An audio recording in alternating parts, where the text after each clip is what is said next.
In this film, we will show you the essential aspects of a helicopter and how it flies. It is important for you to understand this before your first flying lesson. So, grüezi. Before you sit down in the pilot seat, I will point out to you the things you need to focus on prior to and during the flight. Let us start out by mentioning some of the specs of this eminently suitable training helicopter. The Robinson R-22 has been in production since 1973 and is manufactured by the U.S. Robinson Helicopter Company. As a two-seater, it has an empty weight of 880 pounds. It is able to carry a 485-pound payload. Equipped with a 180 horsepower piston engine, it reaches cruising speeds of 100 miles per hour. The greatest challenge faced at the invention of the helicopter was how to connect a fixed body to a rotating one. The key component in this design is the swash plate, which can be moved on all sides. It translates the pilot's steering motions in the cockpit via the cyclic and collective controls.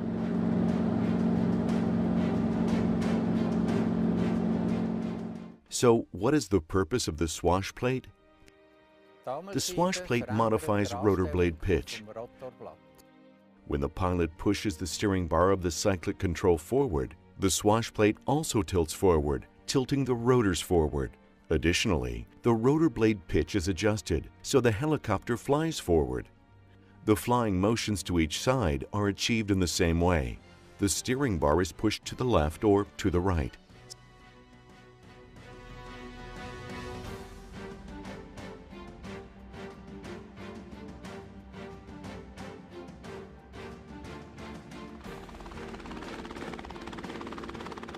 Such hovering exercises form the basis for flying a helicopter. Note the controlled hand movements used to turn the helicopter into the desired direction. The application of force is unnecessary and may be counterproductive.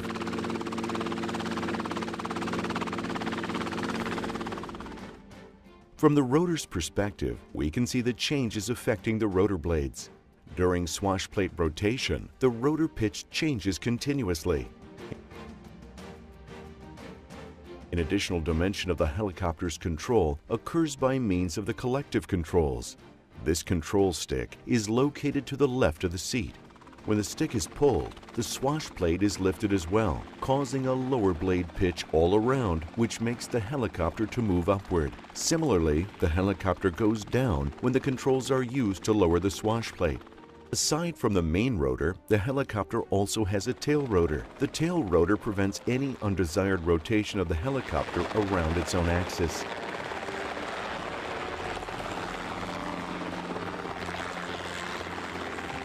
Rotating at a high speed, the tail rotor is almost invisible.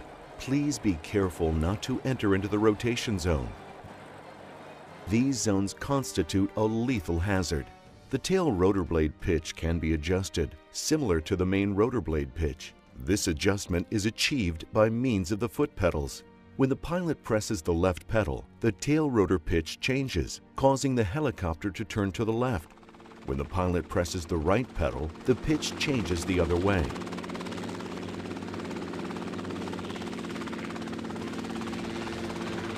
Later, in flight, you will notice how sensitive the helicopter's response is, even to very light movements of the controls.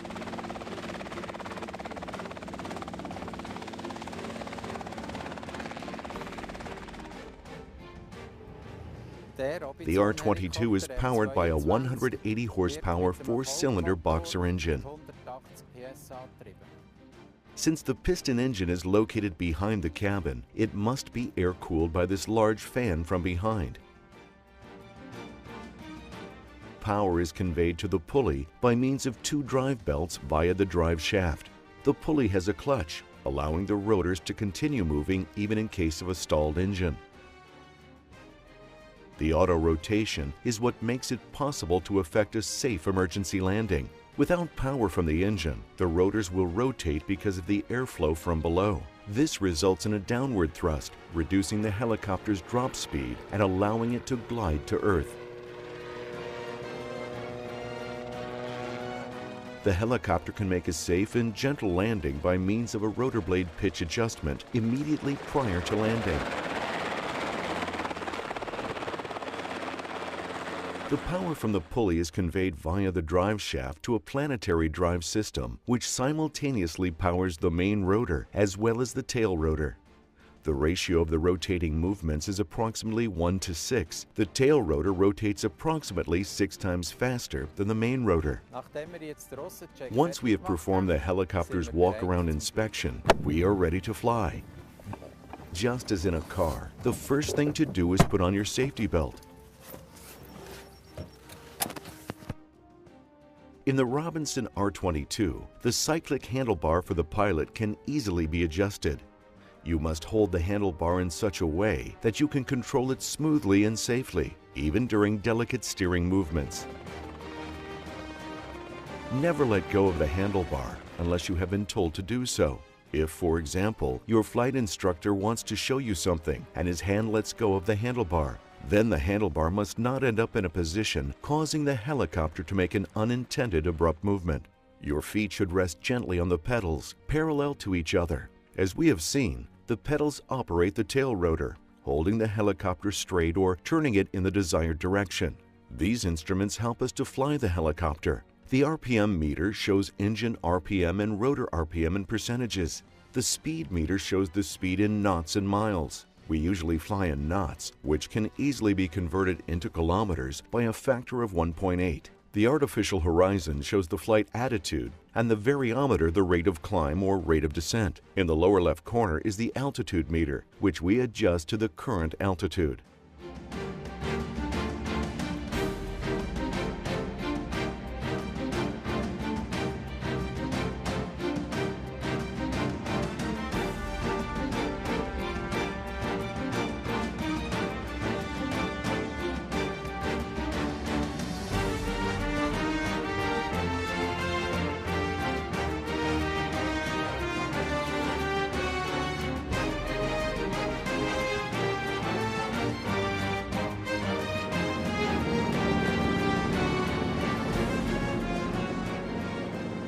In addition, there are some monitoring instruments: oil pressure, oil temperature, cylinder head and governor temperature, as well as the fuel meter.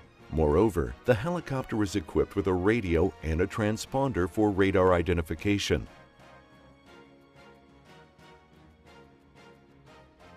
The next step is starting the engine, and pretty soon we will be taking off.